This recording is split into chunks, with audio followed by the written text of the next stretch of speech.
Did you hear that sound?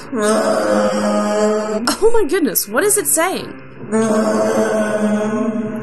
Let me pull out my comm translator and see. What does it say? It says, "Welcome to Comm Talk. Can I please have a taco?" Captain, we have a proximity alert with the planet Geekery. We are approaching collision. Quicks, get somebody on the comms. Enter in the security code. 257. Security code accepted. Hello, devoted geeks, and welcome to episode 18 of Comm Talk, the podcast extension of Geek Devotions, the YouTube show from a couple of devoted geeks who are devoted to letting you know that you are loved.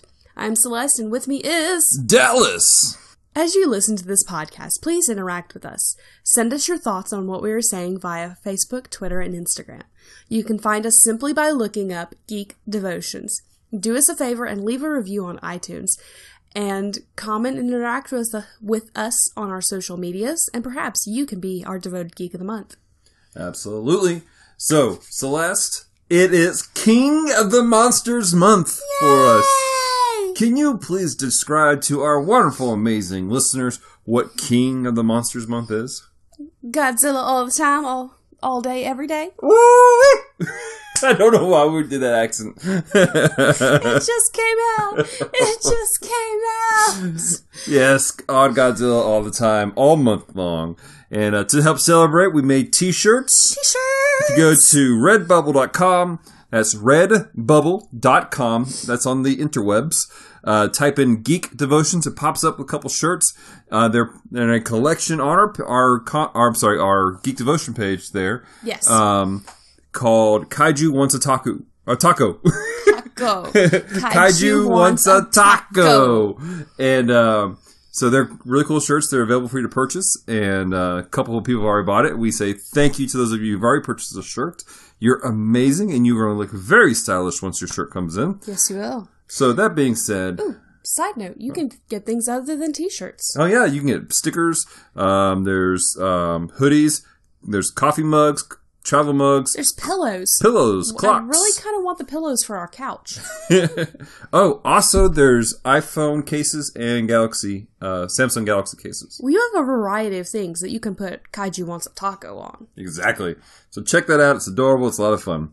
So, because it is King of the Monsters month, Comm Talk had to be in this, obviously. Obviously. So we, all month long, have special guests talking about the major reboots and our origins of Godzilla. We have the 1954 Godzilla, which we're talking about today, with our friend Mike Johngrass from Ohio, transferred to Scotland. Mike! We have the 1998 one that came out, takes place in New York for the most part. Did you just say 1988? No, 98. 98. I misheard. 1998. And then we had the one that came out in 2014, which I really enjoyed. That's the mouthwash one, right? Yes, that's the mouthwash one. Okay. You guys will understand that comment here in a few weeks. And then Shin Godzilla, which came out last year. So yes. We're going to be talking about those all month long, and we hope you guys enjoy it. And comment, let us know your guys' thoughts on all this stuff that we're talking about with Godzilla. And let us know your favorite Godzilla films. So that being said, today is an episode where we have a guest. His name is Mike Johngrass. Celeste wasn't able to be with me whenever we recorded with Mike because of the time difference. Yes. The only time we could really record with him was in the middle of the day, and so Celeste was at work. Yes, but legitimately, middle of the day for us is what, like late evening for him? Yeah, when I recorded with him, I actually recorded at 10 o'clock in the morning. So for him, over in Scotland, it was right at like 4 o'clock for him. Okay, so... early evening. Right. So, but he took some time out of it because he had some stuff he was doing that day. He had a service that day, and he had a guest over actually doing some stuff. Yeah. So he was super busy, and so I really did appreciate him taking time to talk with us. And so, guys, do us a favor. At the end of the interview with him, he gives some information on how to contact him and how you can support his ministry if you wanted to do that. But most of all, just interact with him. He loves talking to people and geeking out. And so do us a favor and give him a shout and let him know that you heard about him on Comm Talk and all those great things. And if you're listening to this in Scotland, what's going on? We appreciate you guys so much. And if you're friends with Mike, good on you. If you're not friends with Mike, you should really think about becoming friends with him because he's Italian and he scares me. He's a really fun guy. He's awesome. So Italian in Scotland sounds like a bad 80s movie. It does. So, all right. Well, let's get into this amazing conversation about Gojira from 1954. So let's make it happen.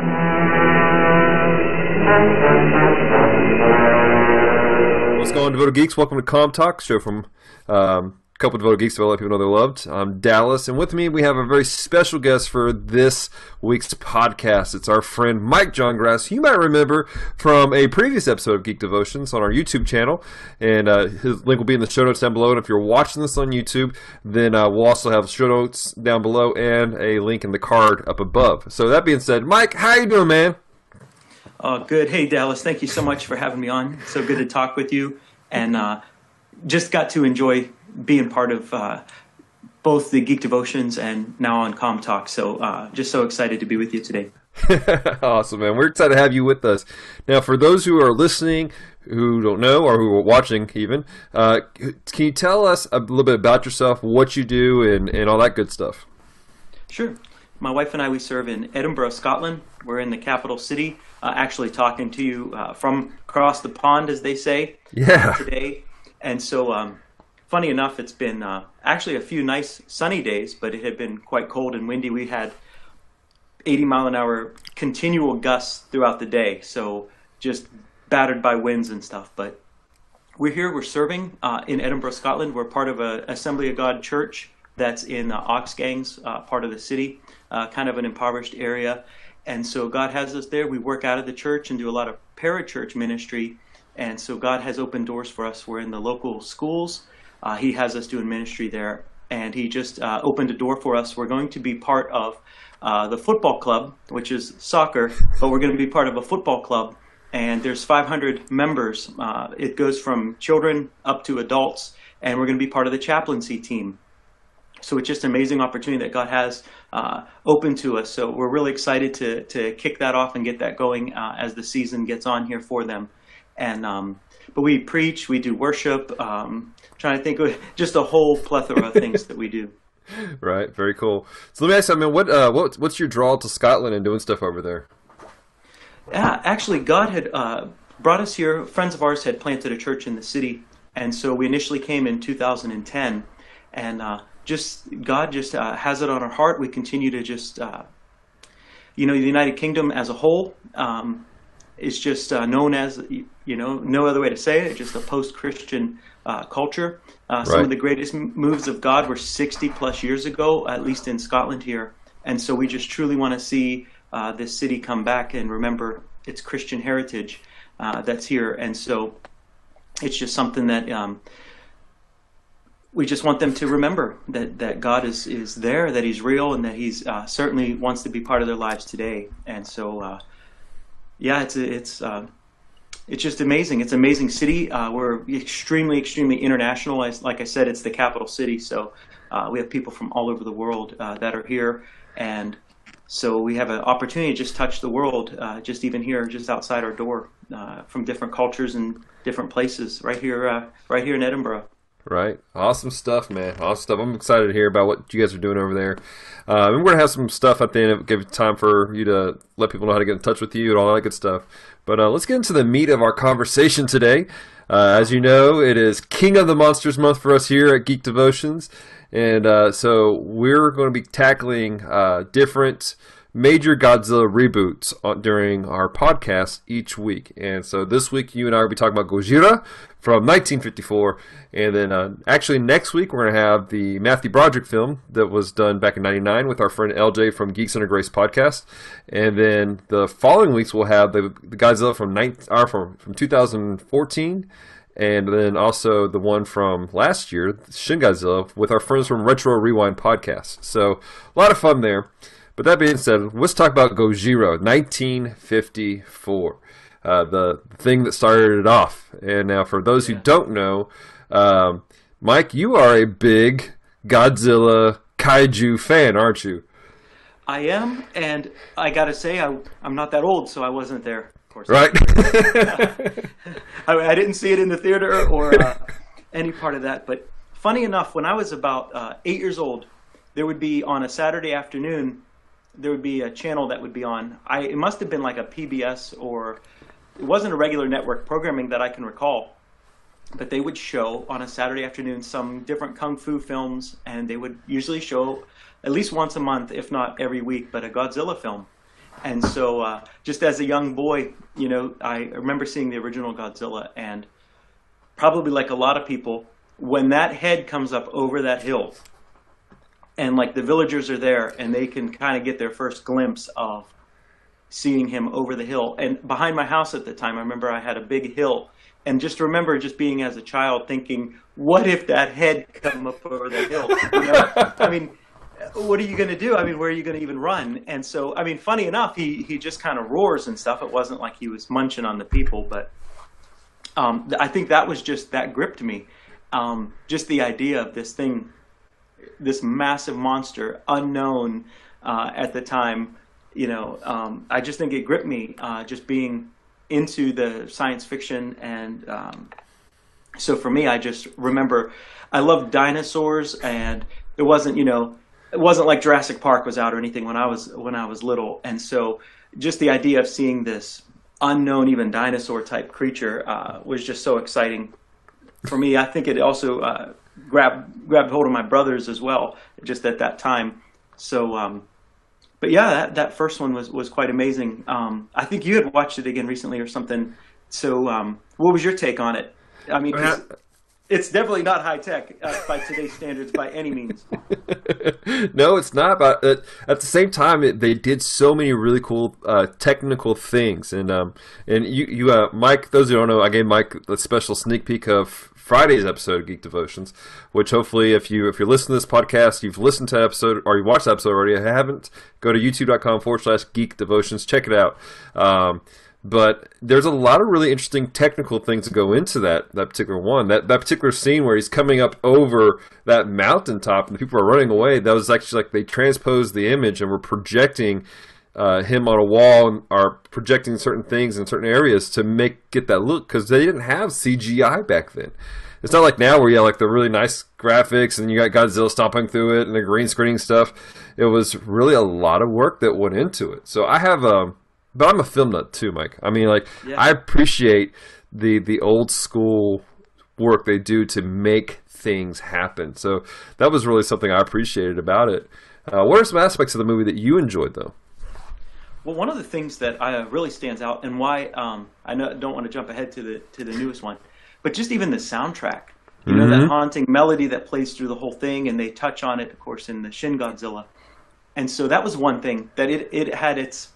At the time, I mean, you know, growing up, like I said, I was 8 years old. I didn't understand or know anything about Japanese culture, but it really just showed that. You know, it showed this idea of Tokyo, of just, of course, using the miniatures and how big he was, and then the amount of destruction that he could cause.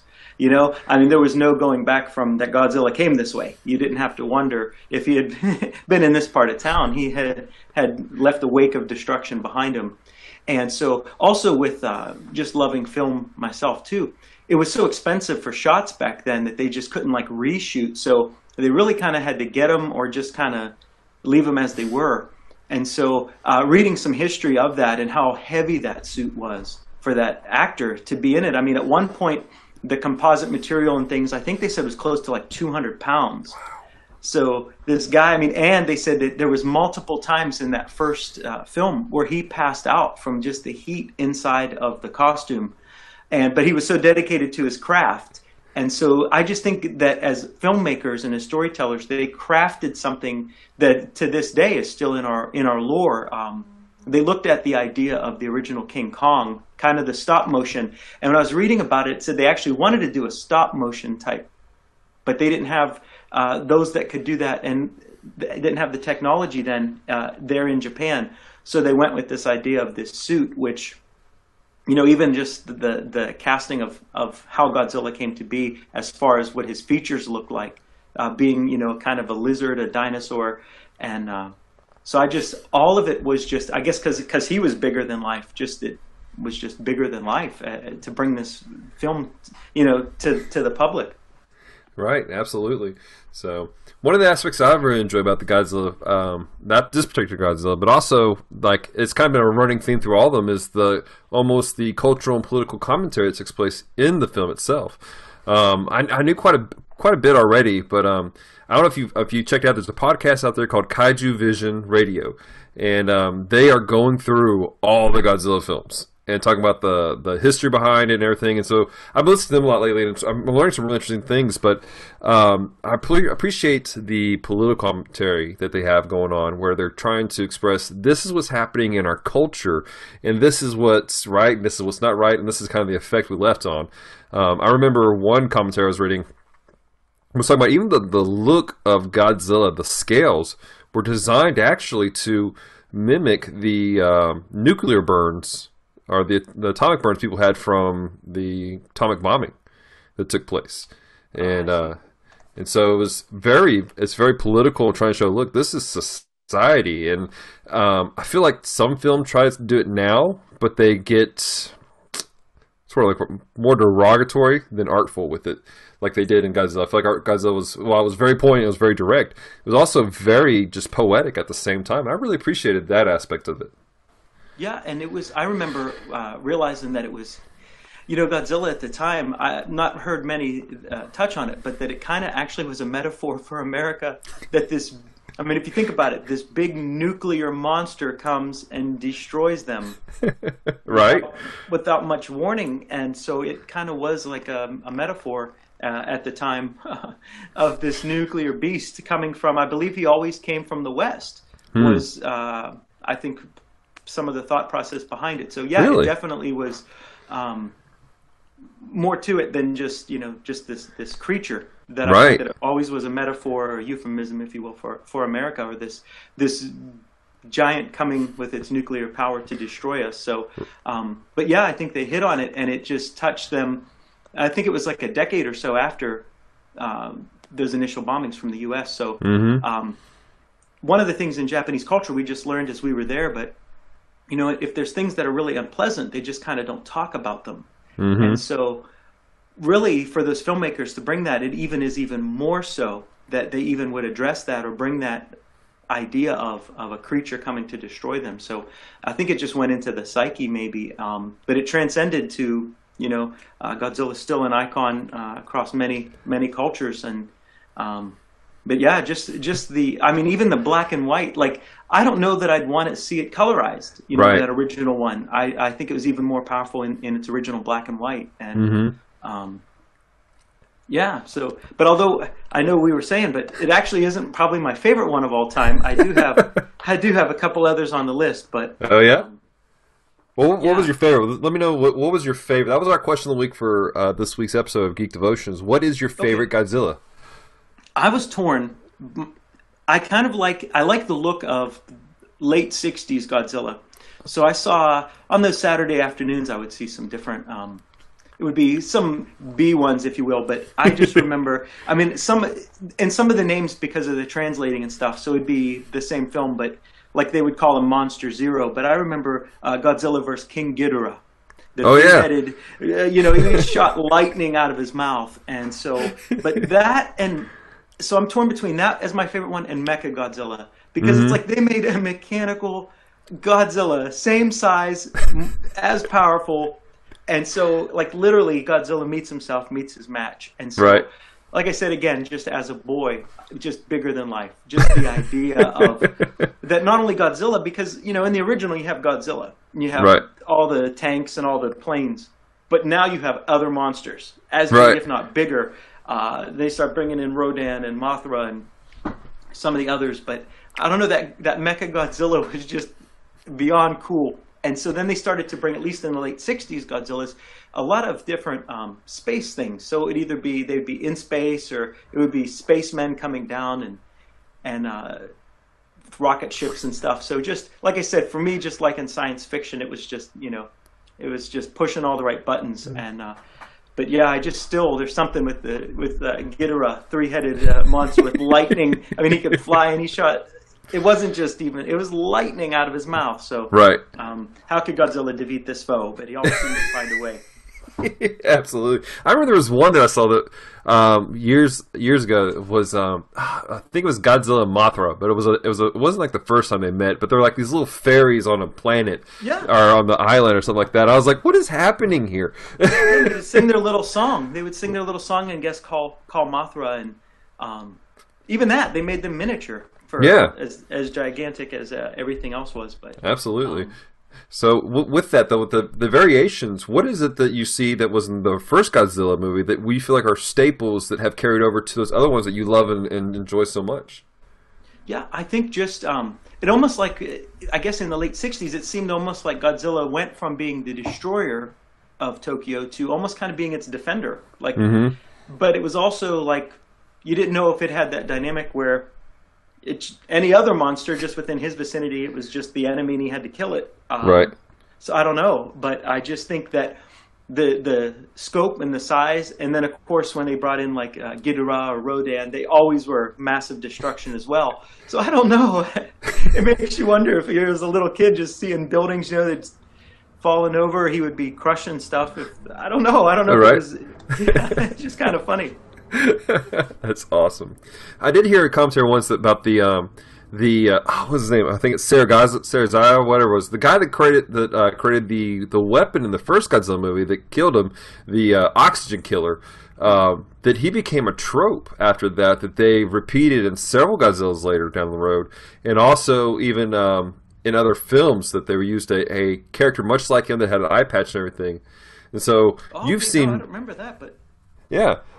So you see a lot more Godzilla films than I have. Have you, the element of having somebody that has the ultimate weapon to destroy him and the responsibility that because if you remember in the film, he had this like intense responsibility of like, I've created this thing that could be so destructive, which of course was kind of a commentary for the atomic age and the fact that there was this responsibility on the creators of what they should do with what they have. Have you seen that repeated in other ones that down the road?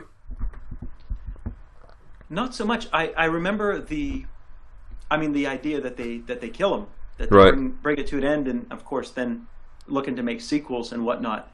But I do think it was kind of a theme. I think it was one of those it was bigger than like mankind. Like what can we do? There's a foe that all of our conventional weapons are unable to destroy. Right. And what can we do? So they had no other choice but to come up with some super weapon. Right. Something that had not been seen before. So even bringing to the newest one, that to me nodded so much to the original, with looking to bring an end to Godzilla. And of course, the newest one leaves you in suspense. Is that truly the end? Right. We're in the first one. They kind of leave no doubt. That was pretty much it. I don't know if I want to necessarily give the spoiler if no one's seen it yet, but right. But yeah. So I think that was the thing that they all had to kind of come together. And so, how do we stop this indestructible? They can't. No missiles are penetrating his skin, and then he has the surprise of nuclear breath that seems to take them all by surprise. So, right. But I did want to comment. You had sent me that earlier episode of Geek Devotions, and so I did have a thought as you were talking about the perspective. Yeah, and that made you think about that the way they had to film it so that the perspective was different. But just what came to my mind as I was watching it was that how Satan, our enemy, tries to give us a different perspective, and he tries to have God look small to us. He's not good enough, he's not big enough, and so as he tries to make God look small and weak, he tries to amplify or make our problems huge. And so what I was thinking of was, it made me think of the story of Joshua and Caleb, how, the Israelites were going to spy out the land. God was looking to give them the land of Canaan. And so as they went, the 12 spies went, and 10 of them saw themselves as grasshoppers compared to these giants. Yet Joshua and Caleb, the Bible says that they saw the giants as grasshoppers compared to God. And it really was a matter of their perspective. And so it just made me think of that when you were saying that that we have this idea of perspective. It really is our lens, but we can have that paradigm shift if we begin to look through God's eyes. And as you were saying about the mountain, look to who's God of the mountain. It just made me think about that God is so big and so awesome, but that compared to the devil tries to make those problems look so big and gives us such a hard time even trying to make it through tomorrow. But if we began to just look to God and how much bigger that He is, those things will seem like grasshoppers compared to the Almighty God that we serve. So that was the thought I had on that. I do appreciate as you were saying that's what I was thinking of. That is a matter of perspective. And then even as you were saying that, even seeing it from someone else's point of view, it made me think I saw a couple of photos from a drone. And we had gone and visited, we have some friends here, and so we took them to Stirling Castle. And so they had some pictures of Stirling Castle from drones that were flying up over. And in the 1400s when that was built, that was a perspective they never ever could have seen. The technology wasn't there. They never would have seen their castle and things from that perspective. And so it's the same even with drones that can go even higher. They can give you a different vantage point or a different perspective. And that's, I think we just sometimes need to look through God's perspective. How does He view this, or what does He think about some of the things, and not making small anything we're going through, but again, looking at how powerful or how big or how strong He is, that He can take us through. And it just is that matter of perspective. Yeah, absolutely, man. That's great. So I like the front end of it, because I was going at kind of the thing of like we're looking at our things being bigger than us, but really the enemy does try to make us look at the Lord as smaller than He really is. I feel like I think that's when we find ourselves in a real trap. Is like, is God really big enough to handle our stuff or not? Mm-hmm. So that's great, man. So I may have to get you to do our Thought of a Devoted Geek for this week. Very cool, very cool. Well, Mike, do you have any more thoughts or commentary on the original Godzilla movie or anything else you want to share? I did. Growing up, I was a Christian growing up. I grew up in church. I'm so thankful that my mom took us to church and stuff. And so I never had the idea of that watching Godzilla or any of those monster films that, they're stronger than God or anything. Right. But I used to have, and I hate that I sold it. I sold it when I was a little kid. But I had an original, if you've ever looked it up, I don't know if you've even ever seen one. It was original Shogun Godzilla. Uh-huh. It was probably 19, 20 inches tall. It had a fist that would shoot, and it had this little lever on the back of its head, and this tongue of fire would come out to signify his breath. You got to look one up if you've never seen one. Okay. I want so bad to find one on eBay. I want to have this toy again, live my childhood over again, but I regret that I had sold it. But anyways, but when I was watching even the new Shin Godzilla, as he is expressing his atomic breath for the first time, and even in the original, it made me always think of the Holy Spirit. Oh yeah. In the book of Acts, it says that the Holy Spirit appeared as tongues of fire, and it was this, and it began to go on each of them, and then they began to speak in other tongues. And right. I always remember that it had this little lever, and this tongue of fire would come out. And so, to me, the atomic breath can be like a connotation of the Holy Spirit. That's cool, man. And too, that he was just this big force, that's bigger than man. And right. So, like I said, it's like God's bigger than man, and I don't know in the loose translation, with the Godzilla and stuff. Certainly don't mean any disrespect to God Almighty, but right. I just remember, like I said, it was like even as a little kid, 8 years old, I was like, God's still bigger than Godzilla, and all that stuff. So, but no, I just still, when I don't know if I was telling you or had sent you an email, but I just being in Japan, I did come across the hotel that has the Godzilla head that is supposed to be to scale. Right. So according to the new Shin Godzilla, how tall he would have been overlooking this hotel. Just amazed, just amazed, just still, even though I'm older, my imagination of if he was behind this building and he was alive, would you even just want to run, or would you just right? be amazed at the massiveness of it? So, did you actually stay at that hotel by chance? No, did not stay at the hotel, but I didn't even get to go in. But there's a room that you can get that his fist is breaking through the wall. So, if you look at the pictures, you can look it up. There's the bed, and there's his hand breaking through the hotel, like in the room. Right. So, That is so cool.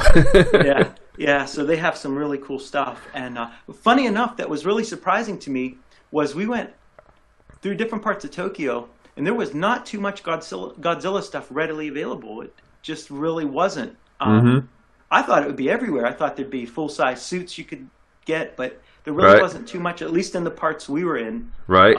So that did kind of surprise me. Yeah. But I thought, but if he's like the destroyer of Tokyo, maybe they didn't really want him around. But I was able to pick up the 1968. I think it was about a 7-inch figure.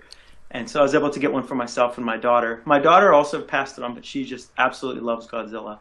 And she has some different action figures. And she actually we have no idea where she got it, but she has this like probably 12-inch Mecha Godzilla. No way. Yeah, and it wasn't mine. It was mine when but so I have no idea where she got it. And I don't even know what store ever even would have sold it. So, that is cool. Maybe she found it at a yard sale or something, but but yeah, so like I said, I hear that they're making a few more. Of course, at the end of King Kong, they really hint that they're going to have a King Kong versus Godzilla and stuff. So I'm just still glad that they're still making them, and I think that Toho still kind of guards it closely. Oh, absolutely. But they're also, what else is funny? I don't know if you ever watched the animated series, but I always enjoyed that. Yeah. I always enjoyed that. I think that was on when I was about a teenager, except that the people on the boat could kind of call him up when they would get in trouble at a moment's notice. So I don't know if I ever liked that part of it, that he kind of was, just there to help them. Right. I remember there was a couple. There's that one that you were talking about that came out when you were younger, but then there was one that came out whenever I was a kid that was more based off of the 1998 version. So I can't remember what it was all about, though. It's going to drive me nuts now. I got to find an episode or something like that. I was going to say, I'm not too familiar with that one. I know that they're bringing out, I think it's either this year or beginning of next year, they're looking to bring out another animated one. So yeah. I hope they do. I hope they do it upright. So, but yeah, I just think that, like I said, I mean, I wasn't alive then, but I could just only imagine in 1954, 1955, seeing something like that in the theater. Right. I mean, that had to have been cutting edge technology to even.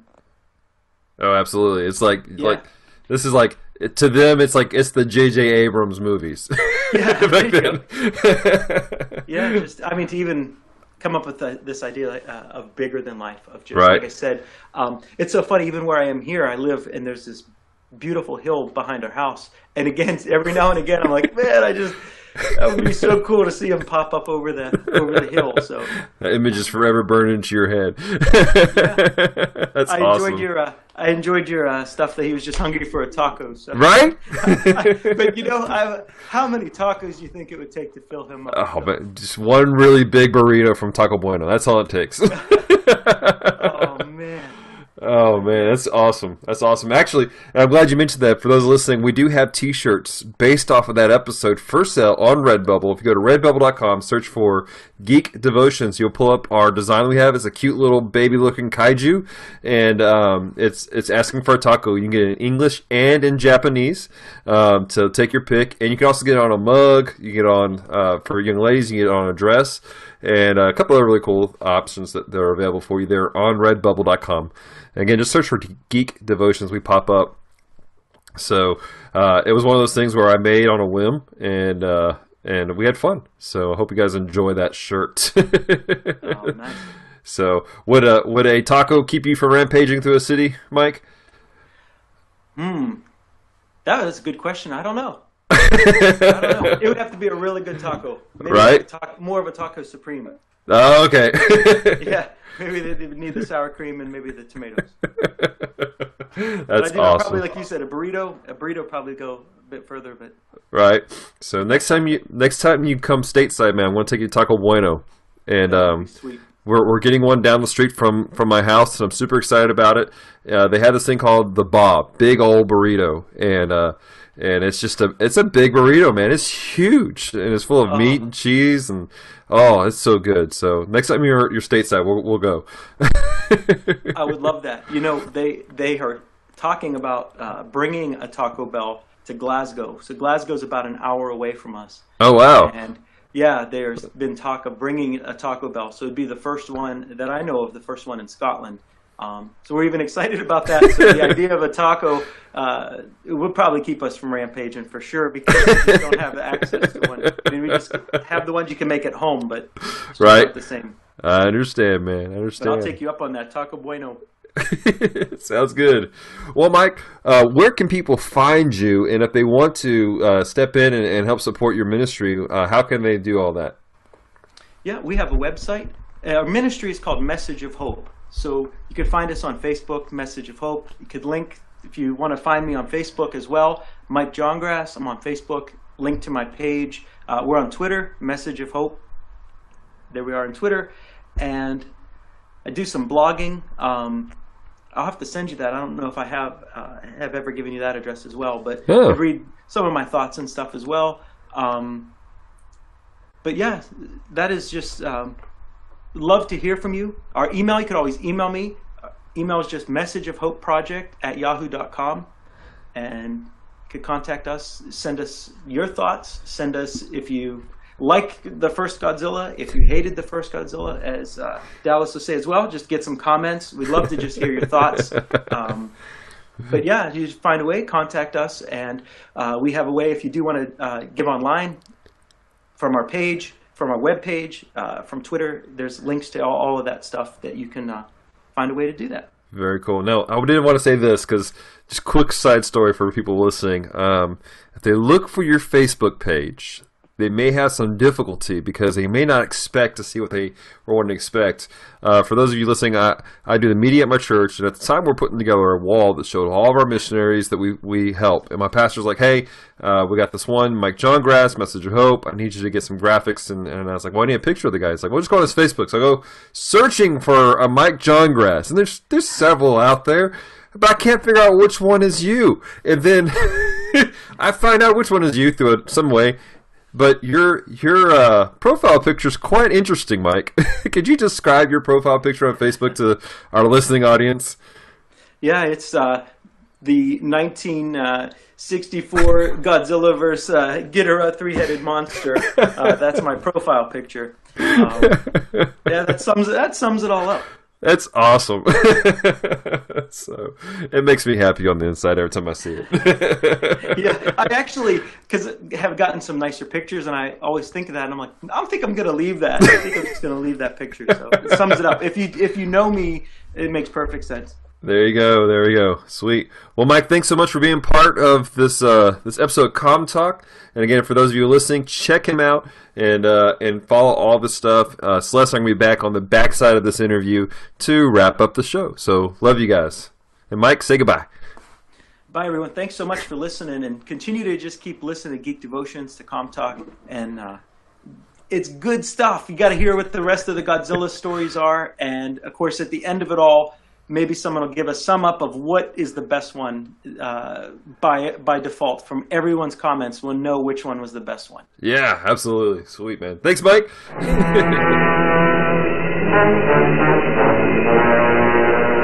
And we're back from our conversation with Mike. Hope you guys enjoyed it. It was a great conversation, a lot of fun with him.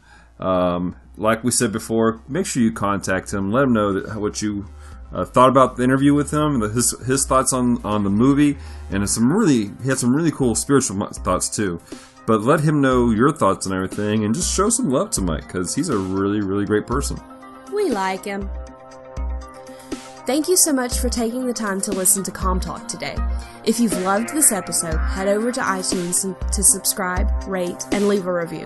It is very appreciated. Until next Sunday, stay devoted. Peace and love.